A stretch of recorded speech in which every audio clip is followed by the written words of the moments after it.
The day my brother got married, the whole hotel ballroom smelled like champagne and roses. My mom was standing at the entrance in a dark red cheongsam, greeting every single guest with a smile so wide I thought her face might crack.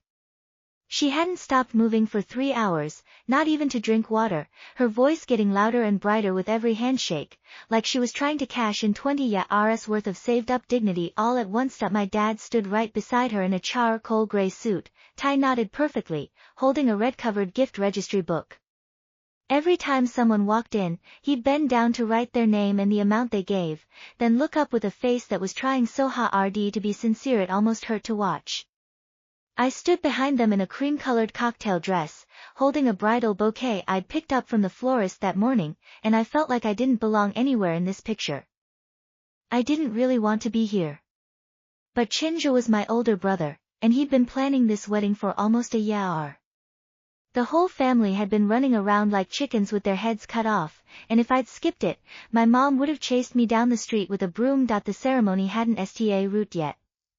Guests were filing in, filling up the round tables draped in white linen. A few of my aunts huddled together in a corner, whispering about something with their heads bent close, laughing in that sharp, knowing way women in my family laugh when their tea rings someone apart. My brother was backstage changing into his second suit, and my soon-to-be sister-in-law Lin Meng was in the makeup room getting her final touch-ups. Everything looked perfect. Like a showroom.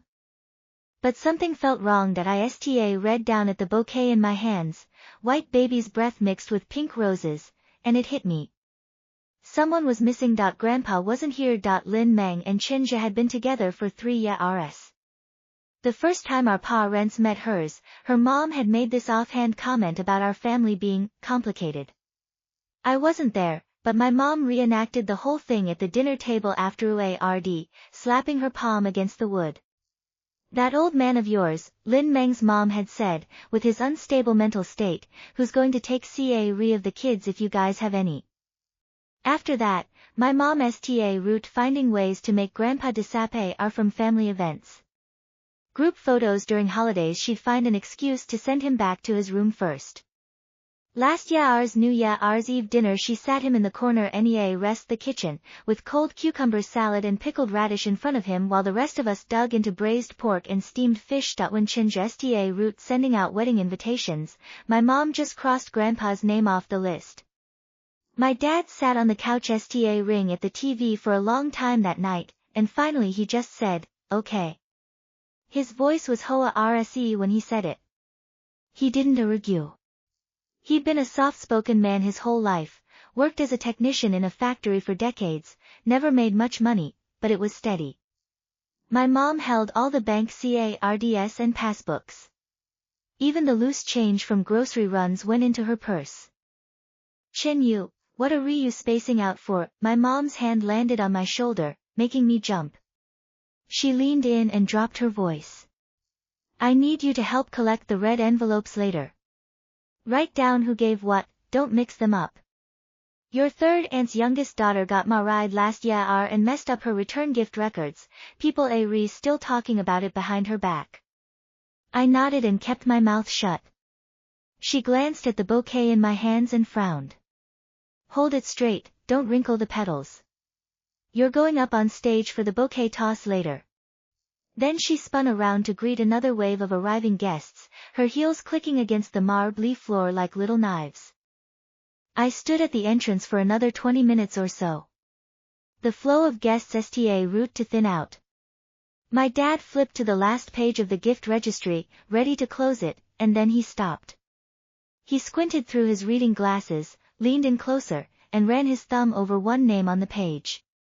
Then he turned and looked at my mom. She was still locked in a shoulder-to-shoulder hug with Lin Meng's mother, both of them laughing with their eyes squeezed into slits. My dad's face went pale. He closed the registry, opened it again, checked it a second time.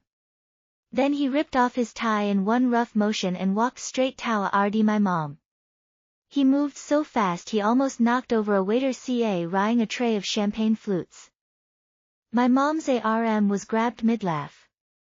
Lin Meng's mother's smile froze for half a second, but she recovered quickly, raising her wine glass and gliding over to another table like nothing had happened. Come here. My dad's voice was low, but I heard every word from 10 feet away. His hand was wrapped around my mom's wrist, knuckles white, dragging her toward a small side room off the main hall.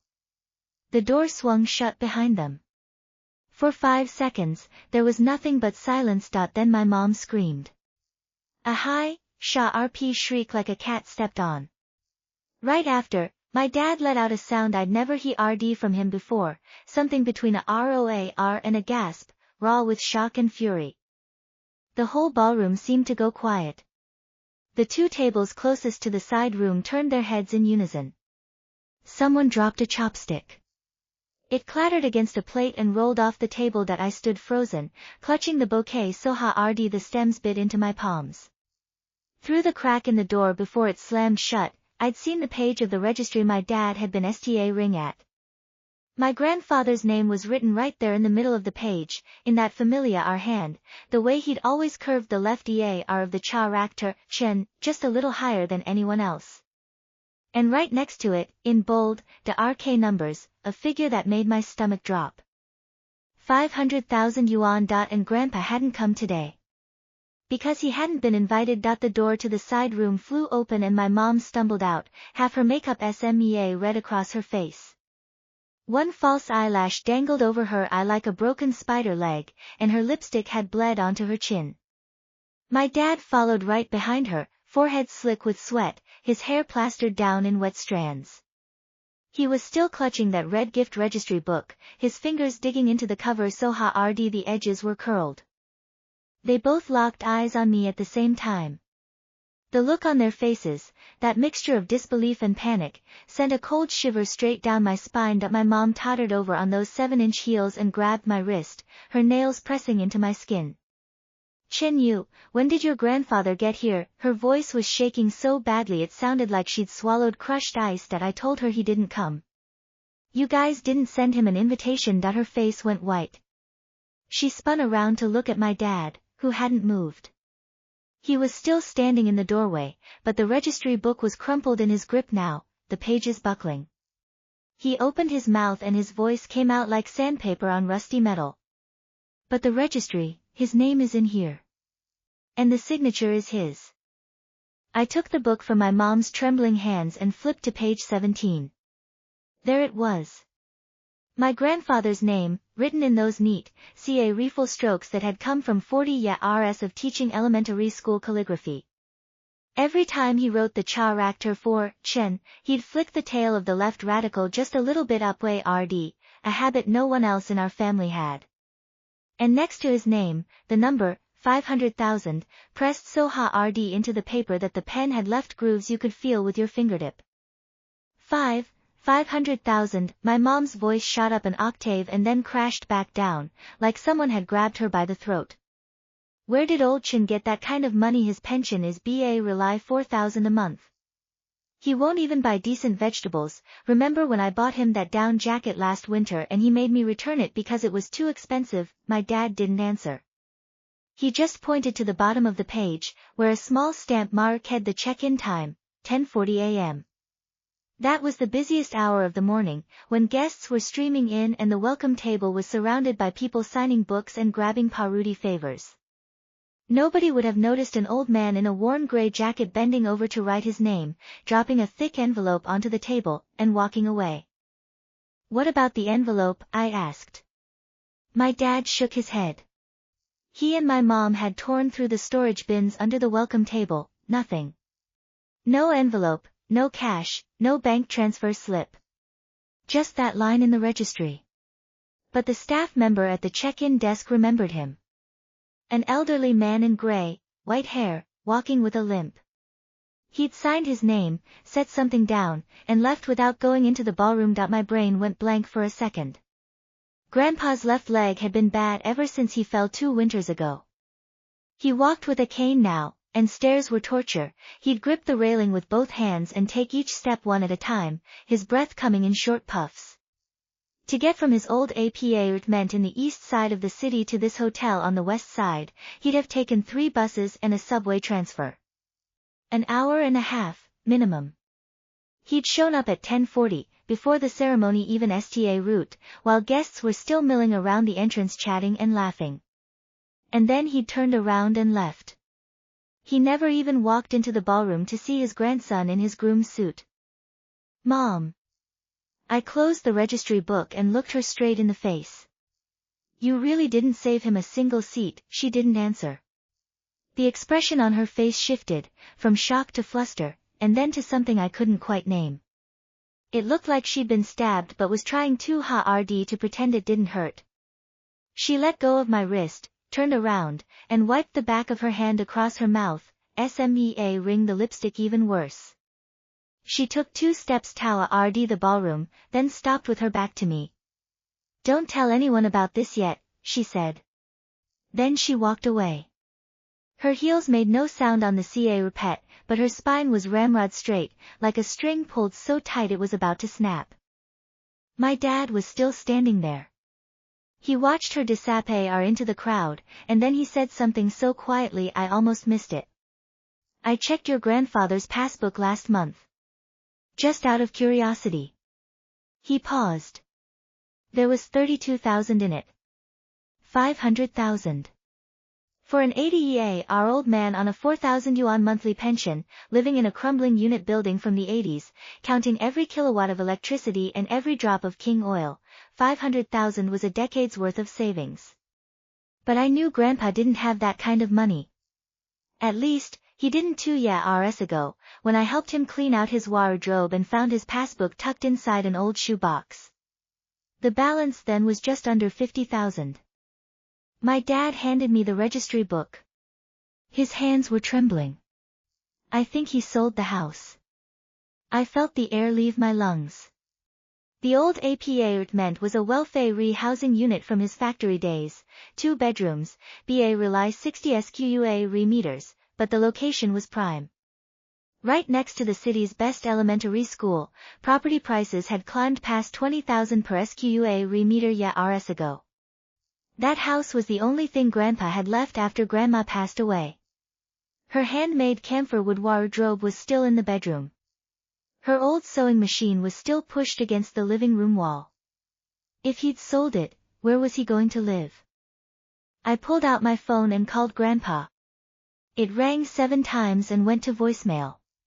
The recording was still Grandma's voice from years ago, soft and warm, saying, "Old Chen's not home right now, please leave a message." I hung up and called again. Still no answer. And then the music sta route. The MC's voice boomed through the ballroom speakers, warming up the crowd.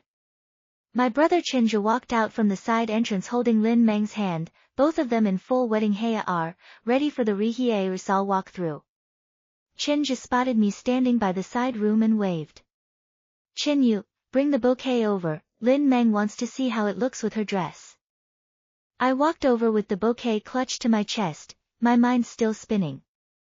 Lin Meng was wearing a mermaid-cut gown covered in sequins and crystals. She twirled in front of the full-length mirror, the train sweeping across the carpet in a shimmering arc. She turned and smiled at me. "Pretty, right? Your brother picked it out. We must have tried on 50 before he decided on this one." I nodded. But I wasn't looking at her dress anymore. I was watching Chenja's face as his eyes drifted past me toward the side room. My mom was standing in the shadows there, reapplying her powder with shaking hands. She dropped the compact once, twice, the powder spilling onto the carpet in a white puff. Chenja's smile faded. He walked over and put a hand on her shoulder, bending down to whisper something in her ear. I was standing close enough to hear his question. "Mom, what's wrong?" Her answer came out steady, practiced. "Nothing. Just tired. Go do your rehearsal." She was smiling when she said it. But I saw the red veins in the corners of her eyes. The wedding ceremony sta route. The lights dimmed, a spotlight hit the flower-covered stage, and Chen Zhe and Lin Meng stood hand in hand while the MC's deep voice narrated their love story from beginning to end. People clapped. People cried. A few of my younger cousins had their phones out, already filming for Douyin. But I sat in the second row, tucked into a corner, my phone clutched in my sweaty palm. I'd called Grandpa 8 times now. Every single one went straight to voicemail. I felt like I'd been peeled out of this wedding and dropped somewhere else entirely. Every vow, every blessing, every kiss on that stage blurred into white noise in my ears. All I could see was that old man in his gray jacket, leaning on his stainless steel cane, bending over a welcome table in a hotel he'd never been to before, writing his name down carefully, and then walking back out into a street full of strangers. No one saw him off. No one even looked his way. The ring exchange came. More applause.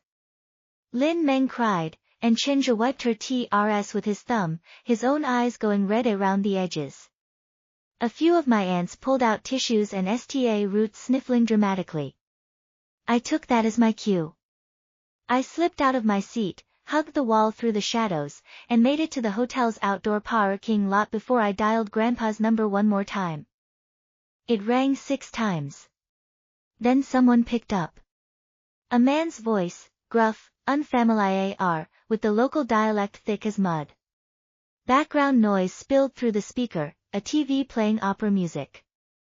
He said he was the owner of the chess room downstairs from Grandpa's building. The phone had been sitting on a table under a stack of newspapers, ringing and ringing, so he picked it up. The old man didn't come down to play today, he said, his voice rying that particular laziness of someone who spends all day watching other people play chess. He went out this morning, came back looking pretty rough. Didn't say a word, just went straight upstairs. You know he lives on the 3rd floor, right? Bad leg and all, always takes the stairs. But today I didn't hear him moving around up there for a long time. I went up and knocked just now. No answer. I hung up and flagged down a cab. I told the driver Grandpa's address, and we pulled away from the hotel just as I looked back through the REAR window. Through the second-floor ballroom windows, I could see the glow of chandeliers and the silhouette of my mom raising her glass in a toast. Her posture was still perfect, that practiced elegance she'd worn like a rumeur for as long as I could remember. But in that moment, I couldn't reconcile that woman with the one I remembered from childhood, the one who used to sneak an extra piece of braised pork onto Grandpa's plate every New Year's Eve when she thought no one was looking. The cab ride took 40 minutes. The east side of the city was older, slower. The apartment complex didn't even have a proper gate, just a rusted iron fence with a broken lock, beige bags piled up next to the entrance. I ran up the stairs 2 at a time and pounded on Grandpa's door. No answer. My sta root hammering. I slapped the door harder, and this time I heard shuffling from inside. The door creaked open a crack. Grandpa stood in the gap. He was wearing a faded cotton shirt, his hair a mess, the RK circles red deep under his eyes. When he saw me, his mouth opened like he was about to say something, but then he just stepped back and pulled the door wider. The apartment looked exactly the same as the last time I'd visited 2 months ago. Same old couch, same old TV, the chipped coffee table holding half a cup of cold tea. And one photo turned face down. I walked over and flipped it up. It was Grandma's black and white portrait, the one where she was young, hair in 2 braids, smiling so wide you could see all her teeth. That photo had always sat in the center of the TV cabinet. Today, someone had put it under the teacup. Grandpa, did you sell the house?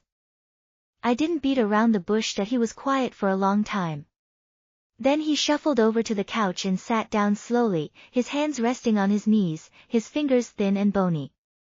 He looked up at me, and his eyes held something I couldn't quite read. Exhaustion, maybe. Or relief. Sold it. Last month. His voice was so soft I had to lean in to hear, all the paperwork's done. I move out mid-next month. I asked him about the money. He said the 500,000 in the registry was for Chenja's wedding gift. The rest was on another card, for himself later. When he said that, the corner of his mouth twitched up into something that might have been a smile. Your mom didn't want me at the wedding. She was worried I'd EMBA ras the Chin family. But your brother's still my grandson. Even if I don't drink the toast, I still had to give a gift. I sat down on the little stool across from him, and my throat tightened so hard I could rely breathe. I wanted to scream at him that 500,000 was everything he had, the only money he'd get from selling the only home he had left, and he'd given it to people who hadn't even bothered to send him a piece of paper with his name on it. But I swallowed the words. Because I knew my mom. She wouldn't take that money. She'd find some way to send it back, some excuse to question where it came from, some reason to push Grandpa even further away from us than he already was. Grandpa, where are you going to live after you move? He didn't answer. He just turned his head toward the window. Afternoon light filtered through the old curtains, falling across his white hair. His bad leg was propped up on his other knee, a patch of medicinal plaster stuck to his ankle, the faint smell of camphor mixed with mothballs hanging in the air. He said he'd found a small rental out in the suburbs, $800 a month, close to a wet market and a community clinic. He said it like it was nothing, like moving to a strange place alone at 80 years old was no big deal. I left before the wedding reception ended that night. I went back to my tiny rented studio, lay down on my bed, and read at the ceiling for hours. My phone buzzed with messages from Chinja. Where'd you go? Why'd you disappear? You're my sister, you can't just leave in the middle of my wedding. The last one was a voice message, his words slurred with wine, half joking and half hurt. I didn't reply. Around midnight, my dad called. His voice on the phone sounded so old, so tired, like he'd aged 10 years in one day. He said he and my mom had talked it over and they weren't going to keep the money. I said I knew. There was a long silence on the line, and then he said something that made my chest ache. He said Mom had gone to see Grandpa that afternoon. She'd stood outside his building for almost an hour. She never went up. After he hung up, I rolled over and pressed my face into my pillow. The fabric got wet, and I didn't know if it was TRS or just the weight of everything pressing down on me. 3 days passed. I didn't see anyone from my family. I went to work, came home, ordered takeout, read at my phone. Then on the third evening, my mom showed up at my apartment without calling first. She used the spa key I'd given her months ago, and when I heard the lock click I dropped my bowl of instant noodles. She walked in carrying a bag of fruit, oranges and kiwis, the expensive imported kind. She set it on my coffee table and sat down on the far end of my couch, her hands clasped in her lap. Her red nail polish had chipped on her thumb and she hadn't fixed it. What color jacket was your grandfather wearing that day? That was the first thing she asked. Her voice was quiet. Rifle. I said gray. She nodded. A long pause. The chess room owner downstairs said he's been coughing a lot lately. Did you know? I said yes, I'd noticed it when I visited, but Grandpa said it was just the season change and refused to see a doctor. Mom's fingers root twisting together, her nails digging into the back of her other hand leaving little white crescents. She sat there for a long while, then got up and walked to my kitchen. She poured herself a glass of water. It overflowed and spilled across the counter, and she didn't seem to notice that money, she said, coming back with the glass, her voice lower now. I've made an appointment with your grandfather for tomorrow. We're going to the bank to transfer it back. And the house, I heard from your dad about the suburban place. It's too far, something happens to him out there, nobody would even know. I leaned against my bedroom doorframe and watched her. She held the glass but didn't drink. Just wrapped her hands around it like it was a hand warmer, her fingertips pink from the heat. Her shoulders had dropped from that stiff, straight line she'd held at the wedding. Without that cheongsam and those heels, she just looked like an ordinary middle-aged woman. Mom, Grandpa went to that hotel because he wanted to see Chinja in his groom's suit. My voice came out soft. But she flinched like I'd hit her. The water in her glass sloshed, a few drops landing on her jeans. She didn't say anything to that. The next morning, I met my parents at the entrance of Grandpa's building. My dad was holding a brown envelope, the kind banks use for official documents. He looked like he hadn't slept, bags under his eyes, shirt wrinkled, tie missing. My mom stood 2 steps behind him, wearing a plain cotton jacket and flat shoes, her hair pulled back in a simple ponytail. She looked smaller somehow. Lighter, like she'd shed something heavy. Neither of them moved toward the stairwell. They just stood there on the cracked concrete, sta ring up at the 3rd floor window like it was a mountain. You go first, my mom finally said. She was looking at me when she said it. I didn't argue. I took the stairs 2 at a time and knocked on Grandpa's door. He opened it after a few seconds, still in his old cotton shirt, a bowl of plain congee and pickled vegetables on the table behind him. The TV was on, opera again, some woman wailing about lost love. When he saw me, he reached for the remote and turned it down. I told him my parents were downstairs. His hand stopped mid-air, hovering over the remote. He looked at me for a long moment, then back at the door, then at the congee that was probably already cold. He didn't say anything, but he stood up and walked to the hallway, his cane tapping steady against the floorboards. He stopped at the top of the stairs and looked down. My dad was already climbing up. He reached the landing, out of breath, the brown envelope clutched to his chest like a shield. He opened his mouth and nothing came out. Then he just held out the envelope. Grandpa didn't take it. He looked at my dad's face, at the envelope, and then he shook his head once. Slow. Firm. Dad, you have to take this back. My dad's voice cracked on the word, Dad. The house, you keep it. We'll figure something else out. You can't give us this. Grandpa didn't answer. He just pushed the envelope back toward my dad, his hand steady. They stood there like that, the envelope between them, both refusing to move first. And then my mom stepped onto the landing behind my dad. She'd come up too, quiet as a shadow. She was standing at the edge of the stairs, one hand gripping the railing, her eyes fixed on Grandpa's face. Nobody spoke for a long time. The opera music drifted out from the apartment, tinny and distant. Then my mom did something I never expected. She reached past my dad, took the envelope from his hands, and walked straight into the apartment. She set it down on the coffee table, right next to Grandpa's cold congee. Then she turned around and looked at him. Dad. She said it quietly. Her voice didn't shake this time. I bought oranges. They're in the car. I'll go get them. She walked past us and down the stairs, her footsteps echoing in the stairwell. My dad and Grandpa stood there frozen, both of them sta ring at the empty doorway. Then my dad let out a breath he'd been holding for 3 days. He walked into the apartment and sat down on the old couch, his head dropping into his hands. I followed him in. Grandpa was still standing by the door, leaning on his cane, looking confused in a way that almost made me laugh. He shuffled back to his chair and sat down heavily.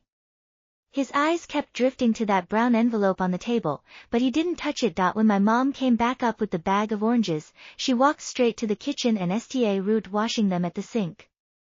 The water ran loud. She found a knife in the drawer, the old one Grandma used to use, with the wooden handle, and sta root cutting the oranges into wedges. She arranged them on a plate, ca refill and neat, and brought them to the coffee table. Eat, she said. She looked at Grandpa. You had congee. That's not a meal. Grandpa looked at the oranges. Then at my mom. Then he picked up a wedge and bit into it. Juice ran down his chin and he wiped it with the back of his hand, and for a second, he almost smiled that we stayed the whole afternoon. My mom cleaned the kitchen. My dad fixed the loose leg on the coffee table with a hammer and some nails he found in a drawer.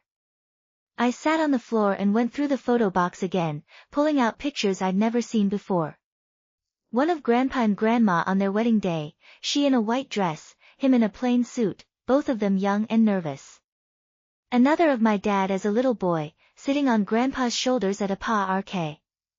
And then one from last year that must have been taken without anyone noticing. It was a candid shot of my mom and grandpa sitting side by side on this very couch, both of them watching TV. His hand was resting on her shoulder. She wasn't pushing it away. I looked up at my mom, who was scrubbing a pot in the sink, her back to us. I didn't say anything. I just slipped that photo into my pocket. Around 5, Grandpa sta root getting restless. He kept looking at the door, then at the clock on the wall. I asked him what was wrong. He hesitated, then said the people from the community center were coming by to look at the downstairs unit. Something about converting it into a senior activity room. He'd promised to show them around. My dad looked up from the coffee table leg he'd just finished fixing. Activity room. Downstairs, Grandpa nodded. Apparently the neighborhood committee had been planning it for months. They'd finally gotten approval to turn the empty first-floor unit into a gathering space for elderly residents, a small library, some tables for card games, a place to sit and chat when the weather was bad. Grandpa had been helping coordinate it. My mom turned off the water. She stood at the sink, dripping, hands frozen over the basin. "Why didn't you tell us?" she asked. Grandpa shrugged. "Nobody asked." That night, I went home with a bag of leftover oranges and a head full of thoughts I couldn't organize. I sat on my bed scrolling through my phone, reading Chenja's texts from the wedding day, the ones I'd never replied to. He'd sent a video of the first dance. Lin Meng's dress sparkled under the lights, and my brother held her like she was the only person in the world. I watched it 3 times. Then I opened my mom's contact and typed a message that I deleted before I sent it. The next week, things sta root changing. Slowly, in small ways. My mom sta root calling Grandpa every evening. She'd ask if he'd eaten, if he'd taken his blood pressure meds, if he needed anything. He'd grumble and say he was fine, but I could hear the edge in his voice soften after a few minutes. My dad drove over on Saturday with a new set of curtains for the living room. The old ones had holes from the sun. He put them up himself, standing on a wobbly stool while Grandpa held the base, both of them arguing about whether the rod was level. Chenja and Lin Meng came too, unannounced, with a box of pastries from the bakery. NEA are their new apartment. Chenja sat on the floor next to Grandpa's chair and showed him wedding photos on his phone. Grandpa made him zoom in on each one, commenting on Lin Meng's dress and the flower arrangements and how big the cake was. He never said a word about not being there. Neither did Chenja. But when Chenja stood up to leave, he bent down and hugged Grandpa for a long time. I saw his shoulders shake just a little. Then the community center thing came up. The neighborhood committee sent a notice saying the downstairs unit was ready for use, and they were having an opening event. Grandpa had been helping plan it, choosing the books for the little library, organizing a chess tournament for the first weekend. My mom heard about it through one of the neighbors and called me, her voice half excited and half nervous. "They're having a ribbon-cutting ceremony," she said. "Your grandfather's supposed to cut the ribbon." I went to the opening event with her. We stood in the back of the crowd while the committee members made speeches and a group of elderly ladies did a Tai Chi demonstration. Grandpa stood at the front, wearing the new shirt my mom had bought him, a nice blue one that didn't have any holes or stains. He looked strange in something that fit. When they called him up to cut the ribbon, he walked forward with his cane, slow and steady, and snipped the red ribbon with a pair of oversized scissors. The crowd clapped. My mom clapped too, harder than anyone else. After a road we went upstairs. Grandpa made tea, real tea, not the old leaves he usually reused 4 or 5 times. He had a new tin of oolong, courtesy of my dad. He poured for all of us, his hands only trembling a little. The apartment felt different. The new curtains let in more light. The old TV was still there, but someone had wiped the dust off the screen. Grandma's photo was back in its proper spot, and beside it, a new frame with a picture from the wedding. It wasn't a professional shot. Someone had taken it on a phone, Chenja and Lin Meng cutting the cake, and in the background, through the blur of guests and decorations, you could just see an empty chair at a corner table. Someone had added a little heart sticker next to it. Grandpa saw me looking at it and Clea read his throat. "They sent me that," he said, pointing at the photo with his chin.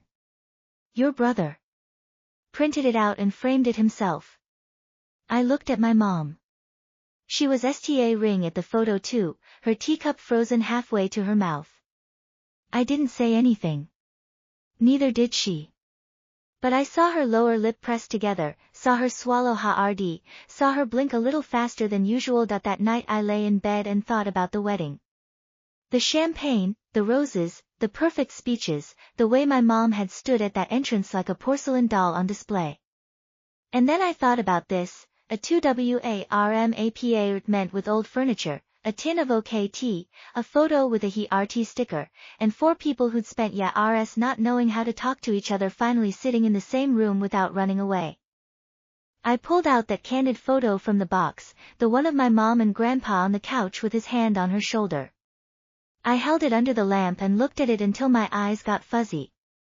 Then I put it in my wallet, behind my ID card, where I'd see it every time I opened it up. I still didn't know how to fix everything. But for the first time, I didn't feel like I had to. 3 months passed. The city heated up, then cled down again, and the old neighborhood in the east side route looking different. A construction crew came and went, leaving behind a fresh elevator shaft bolted to the outside of the building. Green safety netting wrapped around it like a giant bamboo shoot, and every time I visited, I could see the progress, 1 floor, then 2, then the framework reaching all the way up to the 3rd. Lin Meng texted me out of the blue one Tuesday. She said she was looking at apartments nearby and asked if I wanted to come along. Then she added, almost as an afterthought, that my mom had been running around the neighborhood committee offices for weeks trying to get the first floor unit converted into a proper senior activity room.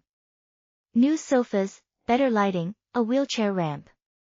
She'd been making calls, filling out forms, arguing with bureaucrats. My mom, who used to cross the street to avoid talking to the neighbors. I went over to Grandpa's on a Saturday. The elevator wasn't finished yet, but the stairwell had been painted a soft beige, and someone had installed handrails on both sides. I took the stairs and knocked on the door. My mom opened it. She was wearing a floral apron over her regular clothes, sleeves pushed up past her elbows, a damp rag in one hand. She'd been scrubbing the edges of the coffee table with a toothbrush. The whole apartment smelled like lemon cleaner. "Don't track dirt in," she said, pointing the rag at my shoes. "I just mopped." Grandpa was on the couch, remote in hand, flipping through channels. He stopped on a nature documentary about penguins and watched it with the kind of intense focus he usually reserved for opera. When he saw me, he muted the TV and patted the seat next to him. His hair was freshly cut, shorter than before, and his face had a little more color in it. My dad came out of the kitchen carrying a plate of sliced watermelon, the kind with the dark green rind and bright red flesh. He looked less tired. He'd even put on a couple pounds, his cheeks were rounder.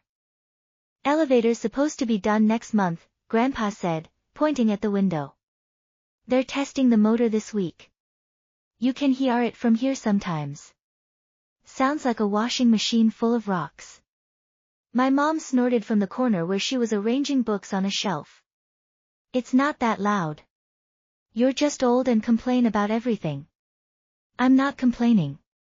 I'm reporting." "Reporting sounds like complaining when you do it." They went back and forth for another minute, and I sat there eating watermelon and watching them. 3 months ago, this room had felt like a museum of abandoned things. Now it was just a room. A little crowded, a little messy, full of noise and crumbs and a half-empty teacup on the side table. My dad sat down on the other end of the couch in route peeling an orange. He offered a slice to Grandpa without saying anything. Grandpa took it without saying anything either. It was such a small thing, but I noticed. The photo wall above the TV had grown. Grandma's portrait was still in the middle, but now there were more pictures around it. A new one of Chen Zhe and Lin Meng on their honeymoon, standing in front of a beach with their sunglasses pushed up into their hair. One from last week, my mom and dad and grandpa at a hot pot restaurant, all of them holding up their chopsticks to the camera.